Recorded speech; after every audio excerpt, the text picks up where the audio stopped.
Ever found yourself at work feeling ready to go off? Maybe it's because of some snarky comment a coworker made, or because your boss has the empathy level of a brick wall, or perhaps your job just low-key sucks. We've all been there, from last-minute requests to break room fridges full of biohazards. Emotions are an inescapable part of the workplace, but letting those emotions control your reactions, that's a dangerous choice. If you want to keep your job and your sanity, then you need to learn how to manage your emotions, and that's exactly what I'm going to teach you in this video.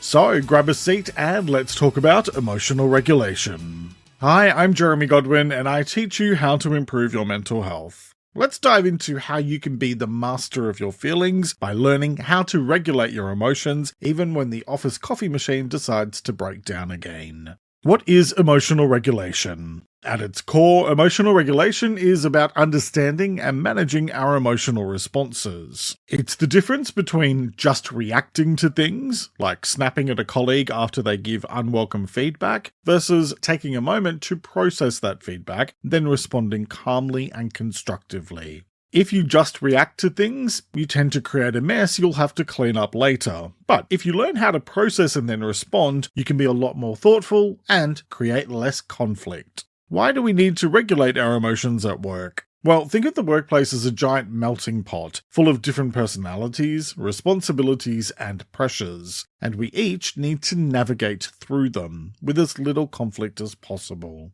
The ability to regulate your emotions isn't just about personal peace, it affects teamwork, leadership, and even job performance. By mastering this skill, you're not only ensuring your well-being, but also fostering a positive and productive work environment. So, how do you do that? Well, now let's talk about how to regulate your emotions at work. Tip 1. Breathe deeply.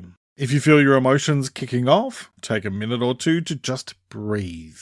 Deep breathing counteracts the body's stress response, calming the nervous system and allowing clearer thinking. Just inhale deeply through your nose for a count of 4, hold for a moment, then exhale slowly through your mouth for a count of 6. Repeat until you feel calmer. Once your emotions have settled, consider the situation more thoughtfully and decide on a rational way to deal with it. Tip 2. Take a break. When you're having an emotional reaction to something, the best strategy is to step away for a bit, because a little distance can provide perspective and prevent hasty, emotion-driven decisions. Choices made in the heat of the moment often create issues later. If a situation is causing strong emotions, step away, even if that's just for a walk around the office or a few minutes of fresh air outside. Tip 3. Ground yourself. Returning your focus to the present moment can help you to let go of worry, fear, and anxiety. Simple grounding techniques pull your focus from overwhelming emotions and serve to anchor you to the present, which is calming. One method is the 5-4-3-2-1 technique. Identify 5 things you can see, 4 you can touch, 3 you can hear, 2 you can smell, and 1 you can taste. Tip 4. Reframe the situation. Often we get so caught up in looking at problems that we struggle to see potential solutions. When that happens, come at things from a different angle. Adjusting your perspective can change your emotional response. For example, if a coworker's feedback has upset you, consider viewing it as an opportunity for growth rather than a personal attack.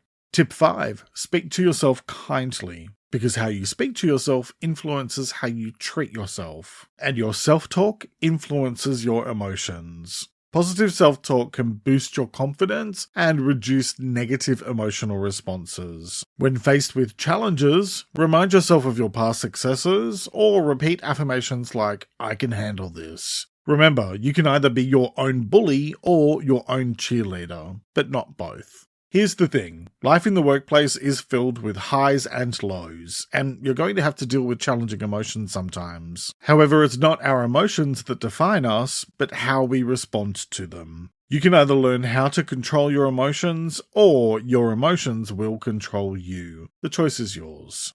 Now, it's over to you. Let me know in the comments which tips you're going to apply. Plus, you can learn more about emotional regulation and better mental health in episode 198 of the Let's Talk About Mental Health podcast. It's out now, and you'll find it linked in the episode description. Thanks so much for joining me today. Take care and talk to you next time. Become a supporter on Patreon for ad-free content and early episode access. It's linked in the episode description.